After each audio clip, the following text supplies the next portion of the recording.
Before heaven crowns a woman, it first crushes her into oil. Before destiny announces her name, silence tests her soul. Because God has always done his deepest work in hidden places. In tears nobody saw, in prayers nobody heard, in nights that felt endless. Before there was a crown on Esther, there was courage. Before there was victory for Deborah, there was war. Before Ruth found purpose, there was loss.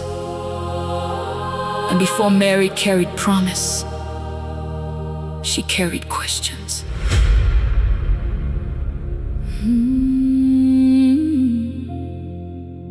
See, people love to celebrate the outcome, but they rarely honor the crushing that came before the calling. They celebrate the oil, but forget the pressing. They celebrate the testimony, but ignore the wilderness where faith had to survive without applause. They forget Hannah, crying so deeply in the temple that they mistook her pain for weakness. But heaven understood her language, because some prayers are too deep for words. Some worship sounds like weeping, and heaven heard every tear. They forget the woman with the issue of blood, fighting through a crowd just to touch the hem of hope. 12 years bleeding, 12 years rejected, 12 years called unclean, 12 years carrying shame that wasn't hers to carry. Yet one touch changed everything. And isn't that just like women? Bleeding silently, while still showing up for everybody else. Smiling in public, while breaking in private. Carrying children, carrying burdens, carrying families, carrying ministries, carrying pain, carrying expectations, and still carrying praise. Because women know how to worship before the breakthrough arrives. Ask Miriam. She picked up a tambourine while the sea was still closing behind her enemies. That's faith, praising God before the evidence appears. Ask Esther. A whole nation survived because one woman decided that fear would not have the final word. If I perish, no. If I pray, if I stand, if I trust God in the middle of danger. Because courage is not the absence of fear. It is obedience, while fear is screaming. Deborah, a prophet, a judge, a leader. While men hesitated, she heard God clearly.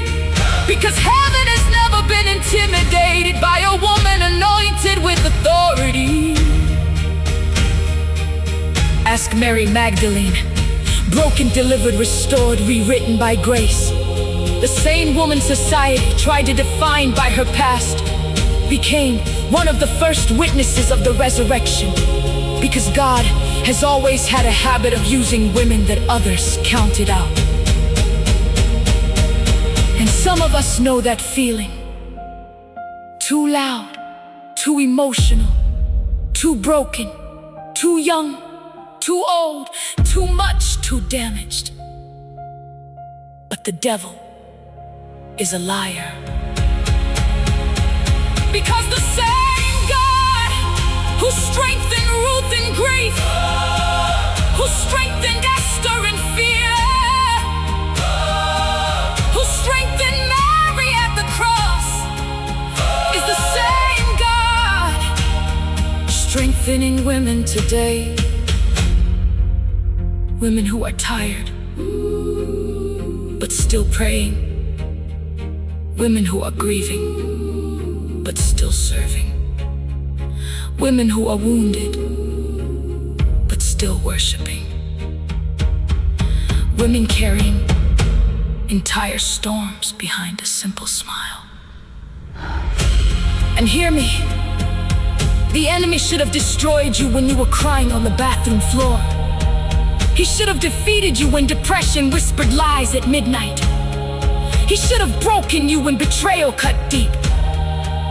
He should have buried your faith when disappointment shattered your heart.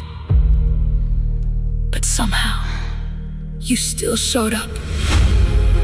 Still lifted your hands. Still trusted God with trembling faith. Still believed God while your heart was bleeding. That is not weakness. That is warfare. Because there is nothing more dangerous than a woman who has survived hell and still walks with heaven inside her spirit. So let every daughter rise. Rise like Esther. With courage. Rise like Deborah. With wisdom. Rise like Ruth. With loyalty. Rise like Hannah. With prayer. Rise like Mary. With surrender. Rise after heartbreak. Rise after disappointment. Rise after betrayal. Rise after rejection. Rise when they misunderstand you. Rise when they underestimate you. Rise when life tries to bury you. Because women of God were never created to stay buried. We were created to rise. Rise through the tears. Rise through the trauma. Rise through the silence. Rise through the fire. Because every battle you survived became proof that God was carrying you. And every scar became evidence that grace kept you alive. So let hell tremble. Let darkness panic. Let fear move aside. Because a generation of praying women, a generation of worshiping women, a generation of healed women is rising.